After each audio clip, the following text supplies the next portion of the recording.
কথা আছে যদি থাকে নসিবে আপনা আপনি আসবে। একদম ঠিক এই কদিন এত বেশি ঘোরাঘুরি করেছি, এত জায়গায় গিয়েছি শরীয়তপুরে, বাট এই কদিন আর যাওয়ার কোনো ইচ্ছা ছিল না, বাট কোথাও যাবো না এই কথা চিন্তা করতেছিলাম। কিন্তু হঠাৎ করেই কিন্তু একটা দাওয়াত মানে এক জায়গায় ঘোরার প্ল্যান কিন্তু চলে আসলো। যাই হোক, সব আপনাদের তো আসসালামু আলাইকুম এভরিওয়ান, সবাই কেমন আছেন? আসলে সবাই বেশি ভালো আছেন। আর একটি নতুন ভিডিও নিয়ে কিন্তু আপনাদের সামনে হাজির হয়ে গেলাম। তো কোথায় যাচ্ছি, কি করছি, কোথায় যাব সব কিছু কিন্তু অলরেডি আপনারা ক্যাপশনে কিন্তু দেখে ফেলেছেন।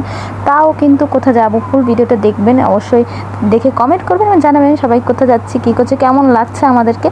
তো আমরা হঠাৎ করে যাচ্ছি কোথায়, সেটা হলো আমার নন্দের মানে জামাই আসছে বিদেশ থেকে, তো ওকে আসলে উঠিয়ে নিয়ে গেছে। তো উঠিয়ে নিয়ে আসলে উঠায় নেওয়া হয়ে গেছে, সে বাসায় কোনো আয়োজন করা হয়নি, ছোটোখাটো একটা আয়োজন করা হয়েছিল। তো হঠাৎ যখন নিয়ে গেছে, পরে যখন সে নায়র আসে, তো হঠাৎ করে দুলাভাই বলতেছিল যে সে ঘুরতে নিয়ে যাবে আমাদেরকে, যেহেতু তার শালিরা ছোটো ছোটো শালিরা, যে দেখতে পাচ্ছেন ফাতেমা, ওর নাম হচ্ছে ফাতেমা, পাশে রয়েছে আমার দেবর হাবিবুর, এবং এইটা হচ্ছে ফাতেমার বোন পরশমণি। ওদের নামগুলো কিন্তু মাশাআল্লাহ অনেক বেশি সুন্দর, তার থেকে সুন্দর ওরা অনেক বেশি ভালো বাচ্চারা। যাই হোক, তারপরে আছে কিন্তু আমার ছোট্ট ছোট্ট সোনামণি আমার হুমায়রা। আমার হুমায়রাকে আপনাদের কাছে কেমন লাগে অবশ্যই কমেন্ট করে জানাবেন। আর এখানে আমরা পদ্মার সামনে আসছি যাওয়ার সময়, তো পদ্মার সামনে কিছু ক্যাপচার নিয়ে নিলাম, তো ভালো লাগলো জানাবেন আপনাদের আসলে পদ্মা পাড়টা আপনাদের কাছে কেমন লাগে, যদিও খুব ভয়ঙ্কর একটা জায়গা।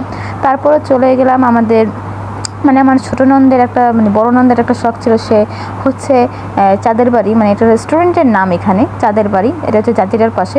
তো সেই রেস্টুরেন্টে যাবে, বাট রেস্টুরেন্টে সব কিছু মনে করেন ভিউ অলরেডি ভিউ টিউ সব অনেক সুন্দর, মাশাআল্লাহ বলতে হবে, জায়গাটা আসলে অনেক সুন্দর, তারা ডেকোরেশন করেছে অনেক সুন্দর করে, তাদের যে ভিউটা রয়েছে সেটাও অনেক সুন্দর মাশাআল্লাহ। তার জন্য আমি অনেকগুলো ভিডিও করেছি। তো এখানে আমার মেয়ে হচ্ছে ঘোরাঘুরি করবে, ঘোরাঘুরি করার জন্য সে দোলনা পেয়ে গেছে, আর সে দোলনা অনেক বেশি পছন্দ করে, অনেক বেশি লাইক করে। তো এখানে 3-4 জন হচ্ছে দোলনায় উঠবে, কেউ উঠবে নিয়ে কারাকারি চলতেছিল।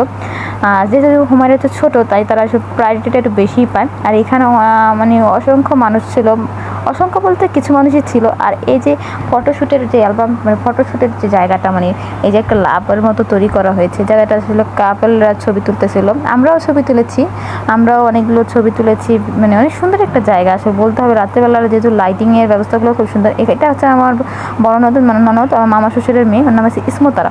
তো এখানে আমি আমার ফেভারিট ইমরিকে দেখে ফেললাম, মানে হচ্ছে আমাদের বিড়াল মামাকে।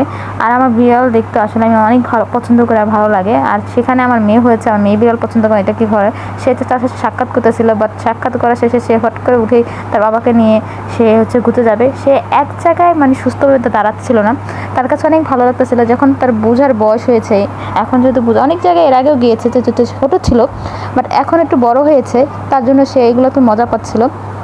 আর এই প্লেসটা হয়তো বা সে অনেক বেশি পছন্দ করেছে, আমি যেটা মনে করলাম। এখন সেই বিড়ালের সাথে খেলা করতেছিল, এবং এখানে অনেকগুলো বিড়াল ছিল, যেটা আমার কাছে খুবই ভালো লেগেছে, এবং তাদের ডেকোরেশন প্লেসমেন্ট সব কিছু অনেক সুন্দর ছিল। বাট সবচেয়ে খারাপ লাগে তাদের খাবারের আইটেমটা, আর খাবারের আইটেমটা তত বেশি ভালো ছিল না, মোটামুটি ছিল বলতে তত বেশি ভালো না। আমরা যেমন রোড সাইডের যে খাবারের প্লেসগুলো, দোকানগুলো দেখতে পাই, সেখানে যে বার্গারগুলো পাওয়া যায়, আমরা বার্গার অর্ডার করেছিলাম। আমি আসলে ভিডিও করতে চাচ্ছিলাম না তাদের খাবারের, কারণ আমার কাছে খাবারের মান তত বেশি ভালো লাগেনি, সত্যি বলতে আমার কাছে না, আমাদের কারো কাছেই ভালো লাগেনি। দেন হচ্ছে আমরা খাবার অর্ডার করেছি, অনেকক্ষণ হয়ে গেছে, আর এখানে বাপ আর মেয়ে অপেক্ষা করতেছিল খাবার কখন দেবে। আসলে আমরা বার্গার অর্ডার করেছিলাম, দেন আমরা ভাবছিলাম আরও কিছু অর্ডার দেবো, বাট সেটা দেওয়া হলো না। সবাই ভালো থাকবেন, আমার ভিডিওটা কেমন লাগে অবশ্যই কমেন্ট করে জানাবেন, শেয়ার করবেন, লাইক করবেন।